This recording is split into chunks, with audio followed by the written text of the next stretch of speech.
October is turning out to be the darkest month in Rumba music. Franco Luambo Makiadi passed on 12th October 1989. And this year, as we were celebrating 33 years since the passing of Le Grand Maître Luambo Luanzo Makiadi Franco, on 13th of October, we lost yet another baobab. The last man standing in Rumba music, Verkys Kiamuangana, was Lambongo Mateta. I must say that Verckys, he was a good friend to me. Whenever he came to Nairobi, he made sure that he called me and we sat down and we discussed. For those of you who don't know Verkys Kiamuangana, to us Rumba fans, Verckys was the Don King of Rumba. Verckys was like Bob Marley. Verckys was like Michael Jackson. So Rumba musicians, Rumba music, you should know that who Verckys was. And today I've decided to discuss the influence and the influence of Verkys Kiamuangana in Rumba Congolese. He helped nurtured talent, this gentleman Verkys Kiamuangana, with his Orchestra Veve. Did you know that Verkys Kiamuangana was the first ever black African to create a recording studios in Kinshasa? Other studios were owned by Wazungus. The likes of Papa Demetrio, the Greek gentleman, among others. But the first ever African to create a studio in Kinshasa was Verkys Kiamuangana, was Lambongo. Yes, and let me tell you something. This gentleman, he nurtured talent, he discovered talent, but he came in, or he brought in the music, the business aspect into music, because the musicians were just musicians. Their work was just to write music and sing music. They didn't know the business part of music. Verkys came in and brought in the business part of music. The hand of Verkys in Rumba music. Let me start by saying that the first ever band to to work with Verkys Kiamuangana was this band that was known as Le Grand Marquis. Le Grand Marquis. At that time, Verkys was still a musician with OK Jazz, but he decided to start. He started now building his own studios, Veve Studios. He employed managers in that studios. One of the managers was called Denawade. Another manager was called Makonga Tatumbafu. These gentlemen, their work was to search for talent, sign in talent, and Verkys will produce money, and they would work together with these musicians. So I said the first group was Le Grand Marquis. This group, Le Grand Marquis, those of you who don't know Le Grand Marquis, it produced big names in Rumba music. One of the notable names that came out of Le Grand Marquis was this group, this gentleman known as Sam Maimuna Mangwana. Sam Mangwana. Sam Mangwana ended up in OK Jazz, played with Franco. Mostly he sang Lutumba Simaro songs in OK Jazz. And you can remember the last album Franco did before he passed on, Toujours OK.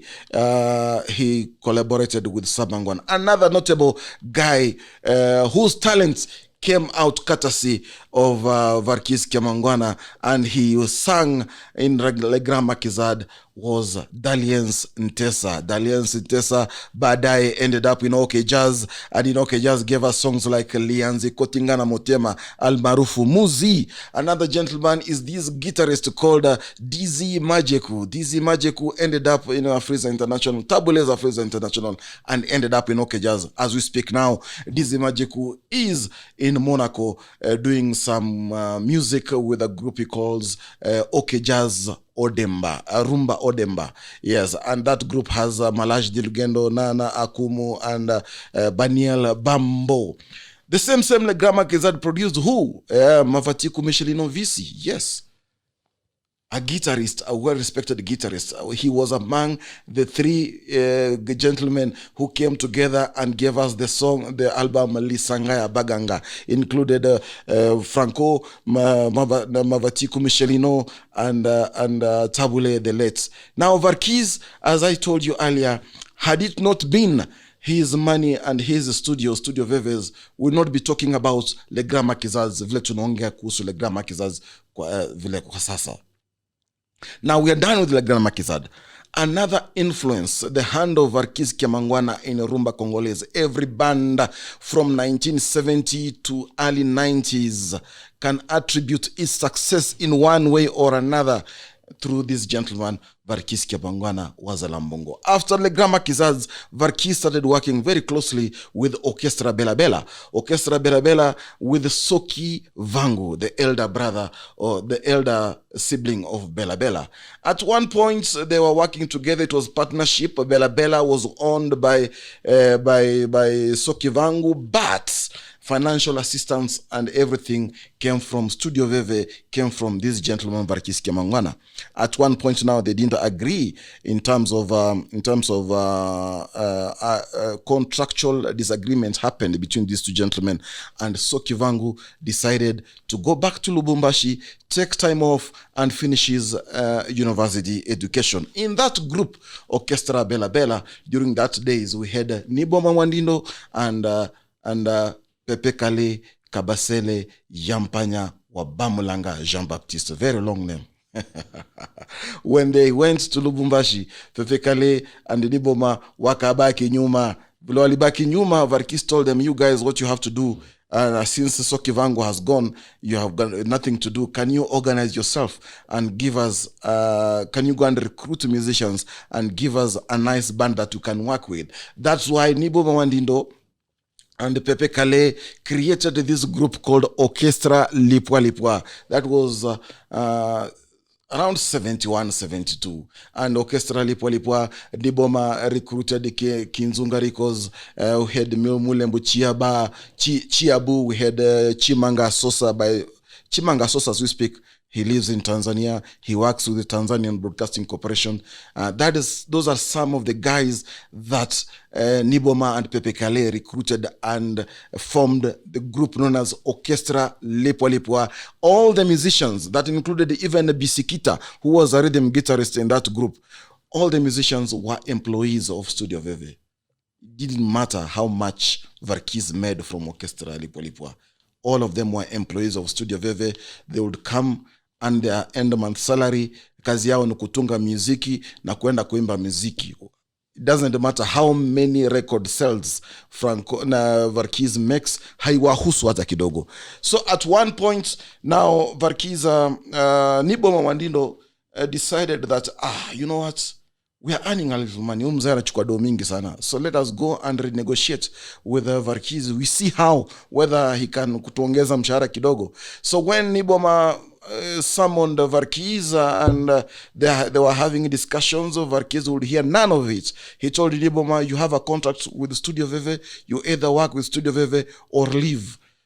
Niboma Wandindo decided to leave Orchestra Lipua. When he left Orchestra Lipua, that was the birth of Orchestra Le Kamale. Now you see the hand of Verkys Kiamuangana from Le Grand Marquis, Bela, now Lipua. From Lipua, Niboma can trace Le Kamale from where? From Lipua, the hand of Verkys. When Niboma left, he left with Chimanga Sosa, Mulembu Chiabu, among others. Wadiwacha nani? Niboma left Le Professeur Vata Mombasa in Lipua. Verkys again told Vata Mombasa, since wengine wameenda, can you now identify musicians, talented musicians that we can do what we can work with kuendeleza jina Lipua.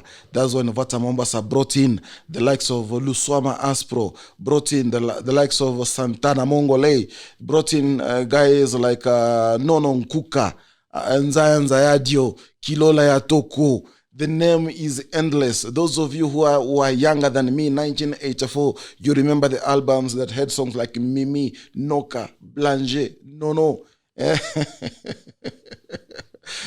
Now, after Lipua, another band that I can say came out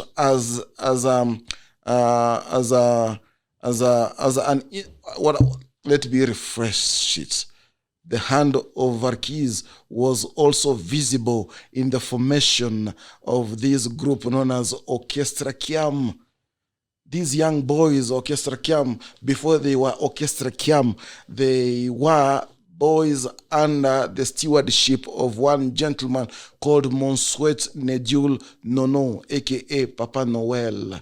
He had his own group called Orchestra Bambula.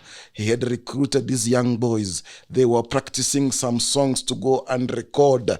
When they were practicing those songs to record, and these boys are young boys, they have families. Hakuna pesa, huyu jamaa hana pesa kuwapatia. So one of the boys decided, can we go and talk to this rich guy? This guy, Verkys Kiamuangana. We hear that he's supporting young artists. Tuende tumusikize kama anaweza kuturekod, atupatie do, ni sawa. They ended up approaching Verkys Kiam. And when they approached Verkys, they told Verkys, we have songs and we want your help. Verkys told them, before anything, go and record. Studio ndio ile ingeni kwa studio. These young boys went and recorded the songs in the studio. When the singles, 45 RPMs, zilitokea, Verkys asked them, these songs are good. And he told them, these songs are good. You guys, definitely, you are talented. Now, we would need to write on the LP, on the disc, which band is this? As thank you, kama asanti to Verkys Kiamuangana for the help amewasaidia, they decided to call themselves Orchestra Kiamuangana. Verkys akawambia, Orchestra Kiamuangana, it's a good name. It's not that it's a bad name, but it's a long name. Can you shorten it kidogo? Wakai shorten ikaikuwa Orchestra Kiam. Muzo Langunga, Lele Nzundi, na wengineo ndio hao. They brought in the kavasha yao, ikakuwa kali sana. Now, before I continue with the groups that benefited in one way or another from Verkys Kiamuangana or Studio Veve, Verkys, when he formed his own group, Studio Veve came up with a Rumba beats, which was different from African Fiesta, which was different from Orchestra. The beat of Orchestra is Rumba Odemba. The beat of African Fiesta is Rumba Fiesta. The beat of Verkys Kiamuangana was Rumba Kavasha. Orchestra Veve came up with Rumba Kavasha. The same Rumba Kavasha, started evolving. When Zaiko Langa started recording also in Studio Veve, they added some flavor in the kavasha. We ended up with what we call the Rumba sukus beat that we have up today. And the current generation, Fali, Fere, name them Koffi Olomide, whatever they play as the fast-paced music, they call it generic. Generic can be traced to sukus, can be traced to kavasha. Kwa hivyo, the influence of Verkys Kiamuangana cannot be ignored in Rumba music. Now, let me take you back to the orchestras. There's another gentleman that benefited heavily. Were it not for Verkys Kiamuangana, hatungewajua. These gentlemen are Mario Matadidi Mabele, Loko Masengo, and Saksakul. After Verkys kukosana na Franco, kutoka kwa Franco, started his own group called Orchestra Veve. In Orchestra Veve, the first ever musicians in that group are the gentlemen you'll see on your screen, Mario Matadidi Mabele, Saksakul, and Loko Masengo. They gave us songs like Sheri Ana, Matinda. Name all the songs you know about those guys before they left Verkys to go and form their own Orchestra Soliso. Now you see the hand of Verkys there is big. When we say that in Rumba world we have lost the baobab of Rumba music, he is irreplaceable. Tumebaki tuna vifaranga vya computer when it comes to Rumba music. Na hiyo si matusi, it's a compliment. Siwachuki na wadharau. Now, another group that came into existence thanks to the influence and support, both financially and kimuziki, was Langa Stars. Yeah, Langa Stars. Most of you know Zaiko Langa, but we had serious members of Zaiko Langa that left Zaiko Langa, and they formed a group called Langa Stars. In French, they called themselves Les Sept Patrons de Langa, the 7 bosses of Langa. I can mention 2 or 3 if my memory serves me right, because nimeanza kuzaeka. Some of the members, Bozi Boziana, Evo Lokolai, Joker, Le Sheriff, kukakuwa na nani, Jean Mali was among them. Roxy Chimpaka also was among the Langa stars. They were doing very well. Financial assistance, Verkys. Discs zikitoka ni Verkys. Everything is Verkys Veve. There was no leader in Langa stars. Until one point, Boziana akapata rafiki mkali sana kwa jina Ben Nyamabo. Ben Nyamabo, a young businessman, just like Verkys Kiamuangana.